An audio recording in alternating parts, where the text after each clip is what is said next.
দেখেন, একটা সংসার করতে গিয়ে কিন্তু অনেক সময় অনেক সমস্যার সম্মুখীন হইতে হয়।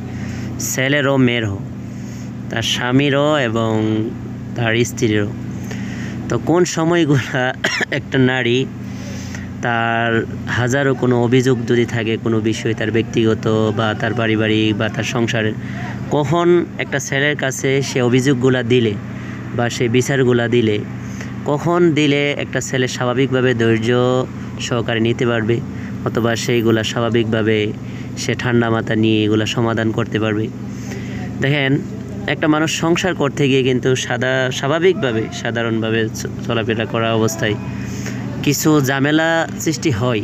সেটা স্বামীর সাথে হোক বা তার গড়ওয়ালা স্বামীর গড়ওয়ালা কোনো ফ্যামিলি মেম্বারদের সাথে হোক, বা তার বাবা মাদের সাথে হোক, তার শ্বশুর শাশুড়ির সাথে হোক। মানে স্বাভাবিক সমস্যা, একটা মানুষ একসাথে বসবাস করলে স্বাভাবিক সমস্যা হইতেই পারে।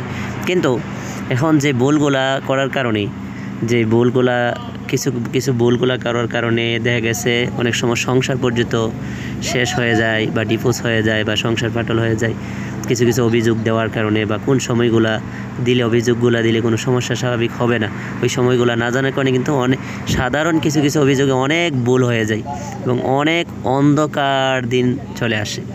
তো এই জন্য সর্বপ্রথম যে বিষয়টা বলবো, দেখেন, নারীদেরকে বলি যে কোন সময় আপনার কোনো অভিযোগ থাকলে আপনার স্বামীকে আপনি বলবেন। দেখেন, এর মধ্যে একটা সময় হচ্ছে যখন আপনার স্বামী বাহির থেকে কোনো চাকরি করে আসবে, বাহির থেকে কোনো কাজকর্ম করে আসবে, বাহির থেকে আসবে, তখন তার সাথে কোনো সময় কোনো খারাপ ব্যবহার বা খারাপ আচরণ বা কোনো সাংসারিক কোনো অভিযোগ বা ব্যক্তিগত কোনো অভিযোগ তাকে দিবেন না বা বলবেন না, বা তার সাথে কোনো গরম আচরণ দেখাইবেন না। তাকে স্বাভাবিকভাবে যখন বাইরে থেকে সে চাকরি দাকরি বা যে কোনো বিষয়ে সে বাইরে থেকে যখন আসে, আপনার কিন্তু জানা নাই, ধারণা নাই, বা আপনার কিন্তু সে বিষয়ে অভিজ্ঞতাও নাই যে সে কি এখন তার মস্তিষ্ক কি ভালো, মেজাজ কি ভালো নাকি গরম, বা সে কি কোনো বাহিরে চাকরি করতে গিয়ে বা তার বিভিন্ন পেশায় সে সব কিছু করে যে আসছে বাইরে থেকে, এগুলোর মধ্যে কোনো সে টর্চারের শিকার হয়েছে কিনা, সে কোনো সমস্যায় পড়ছে কিনা, সে আসতে গিয়ে কোনো সমস্যার সম্মুখীন হয়েছে কিনা, সেগুলো কিন্তু আপনার জানা নাই। এই জন্য সর্বপ্রথম তারা আসার পরে তাকে আপনি স্বাভাবিক ফ্রেশ হইতে সময় দিবেন। স্বাভাবিক তাকে যা যা কিছু আপনার আপ্যায়ন করা দরকার, খানা দানা দরকার, তা যা যা মানে একটা স্ত্রী হিসাবে একটা স্বামীকে যতটুকু আপ্যায়ন করা দরকার তখন তাকে করবেন। তখন যখন সে ফ্রেশ হবে, ঠান্ডা মাথা হবে, তখন দেখবেন তার মেজাজটা কেমন। যখন দেখবেন তার মেজাজটা ঠান্ডা, তখন আপনি তার সাথে আপনার হাজারও যদি কোনো অভিযোগ থাকে, ব্যক্তিগত হোক পারিবারিক হোক, যখন আপনি বলবেন তখন দেখবেন সহজে এগুলা তখন সমস্যা হবে না। সে ঠান্ডা মাথা নিতে পারবে, ধৈর্য ধরে নিতে পারবে। কারণ আগে তার মেজাজ সম্পর্কে আপনার জানতে হবে। তার মেজাজ সম্পর্কে যদি আপনি না জানেন, আপনি যদি তার অনেক গরম মেজাজ, সে অনেক গরম মেজাজ নিয়ে আসছে, বাইরে অনেক সমস্যার সম্মুখীন হয়ে আসছে, তখন যদি আপনি সাধারণ কিছু বলেন, তখন ওই গরমটাই দেখবেন সাধারণ জিনিসটা আরও কেমন জানে, মানে কেরাসিনের মধ্যে আগুন ঢেলে দিলেন, মানে আগুনের মধ্যে আরও আগুন বাড়িয়ে দিলেন। তখন আপনিও কল্পনা করতে পারবেন না যে কী থেকে কী হয়ে গেল। এজন্য এই বিষয়টা খেয়াল রাখতে হবে একটা নারীর। আর একটা ছেলেরও খেয়াল রাখতে হবে, একটা স্বামীর খেয়াল রাখতে হবে।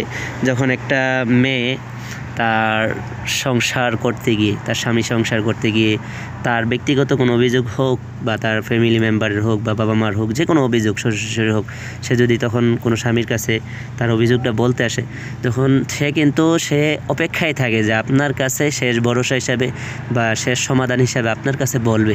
আপনার কাছে বলে সে সান্ত্বনা পাবে, আপনার কাছে বলে সে সাপোর্ট পাবে, আপনার কাছে বলে সে তার দুঃখ কষ্টটা দূর করবে। এই আশাই কিন্তু থাকে বা এই আশাই কিন্তু আপনাকে অভিযোগটা করে। তখন আপনার প্রথম সে যে কোনো অভিযোগ করুক না কেন, আপনার ফ্যামিলি যে কোনো ভাই বোনের নামে করুক, বাবা মার নামে করুক বা আপনার নামে করুক, যে কোনো অভিযোগ আপনাকে যে কোনো শাসন করুক না কেন, যখন আপনার ঠান্ডা মেজাজের সময় সে যে কোনো আচরণ আপনার সাথে সে দেখাইবে, তখন আপনি তার এই অভিযোগগুলা বা সে যে বিচারগুলো নিয়ে আসবে, এগুলা যখন সে বলবে, তখন তার সাথে আপনি দুরাচরণ করবেন না এবং গরম আচরণ করবেন না এবং তাকে তিরস্কার করবেন না এবং বিশেষ করে তাকে তার অভিযোগের উপরে জবাবদাহি করবেন না। ওই সময় আপনি ঠান্ডা মাথায় এগুলো শুনবেন। শোনার পরে যেটা আপনি একটা স্বামী, পৃথিবীর সবচেয়ে কাছের মানুষ, তাকে ভালোভাবে সান্ত্বনা দিবেন, আদর যত্ন করবেন, তারপরে তার এগুলা ঠান্ডা মাথা শুনবেন। তাকে যখন আপনি এগুলো ঠান্ডা মাথা যখন তার থেকে অভিযোগগুলো শুনবেন, তারপরে ঠান্ডা মাথা তাকে বুঝিয়ে দিবেন, তার যখন এই গরমটা, এই অভিযোগটা, এই গরম মেজাজটা যখন আপনি স্বাভাবিকভাবে নর্মাল করে দিবেন, দেখবেন এই অভিযোগগুলো একটা সময় তার মনে থাকবে না, বা এই অভিযোগগুলোর বিচার যদি আপনি নাও করেন, দেখবেন একটা সময় সে ঠান্ডা হয়ে ভুলে যাবে। আর যদি আপনি তার অভিযোগ সে আপনাকে দিতে আসলে যখন আপনার কাছে কোনো পাত্তা না পাবে, সাপোর্ট না পাবে, আপনার কাছে তিরস্কার হবে, তখন দেখবেন তার ওই অভিযোগের গরম বা কষ্ট এগুলা একটা নারী সহ্য করতে পারবে না। তখন দেখবেন একটা ঘরের মধ্যে অশান্তি সৃষ্টি হবে। এজন্য যে কোনো অভিযোগ যদি কোনো ছেলের সাথে নিয়ে আসে, নারীর করতে হবে, নারীর কী করণীয়, নারী আগে দেখতে হবে কোন সময় অভিযোগগুলো দিলে কোনো সমস্যা স্বাভাবিক হবে না। আর একটা পুরুষের অভিযোগগুলো, নারীর অভিযোগগুলো শোনার পরে কখনও তাকে তিরস্কার করবেন না, তার সাথে গরম আচরণ করবেন না, গরম ব্যবহার করবেন না, তর্ক করবেন না, এই অভিযোগের উপরে সাথে সাথে কোনো উত্তর দিবেন না। আপনি তার সবগুলো শোনার পরে যখন আপনি তাকে ঠান্ডাভাবে স্বাভাবিক করে দিবেন, দেখবেন এই অভিযোগগুলো স্বাভাবিক হয়ে যাবে। এগুলা কোনো বড় আকারের কোনো ভয়ঙ্কর কোনো কিছু হবে না, কোনো ভয়ঙ্কর কোনো ঘটনা ঘটবে না। আমি দেখছি অনেক হাজারো বড় বড় কোনো অভিযোগ যদি স্বামীও ঠান্ডা মাথা থাকে স্ত্রী দেয়, বা একটা মেয়ে যদি, একটা ছেলে যদি এগুলো ধৈর্য ধরে নেয়, তখন যখন একটা নারীকে সে সান্ত্বনা দিয়ে স্বাভাবিকভাবে কাছে টেনে সবগুলো স্বাভাবিকভাবে শুনে এবং তাকে সাপোর্ট দেয় এবং তাকে সে সান্ত্বনা দেয়, এই বড় বড় অভিযোগগুলো স্বাভাবিক পানির মতো সমাধান হয়ে যায়। এজন্য একটা ছেলের যে করণীয়, এই জিনিসটা একটা নারীর বুঝতে হবে, নারীর করণীয় এটা একটা ছেলে বুঝতে হবে। নারীর সব সময় খেয়াল রাখতে হবে, আর একটা ছেলেরও খেয়াল রাখতে হবে। যে কোনো মানুষ, যে কোনো মানুষের কাছে যদি কোনো অভিযোগ নিয়ে আসে, এই অভিযোগগুলো আগে ঠান্ডা মাথা শুনবেন, তারপরে তার মেজাজটা দেখবেন যে আপনাকে অভিযোগ দিতেছে, তার মেজাজটা সম্পর্কে তাকে একটু সান্ত্বনা দিবেন, তাকে একটু আদর দিবেন, তাকে একটু বুঝিয়ে দিবেন।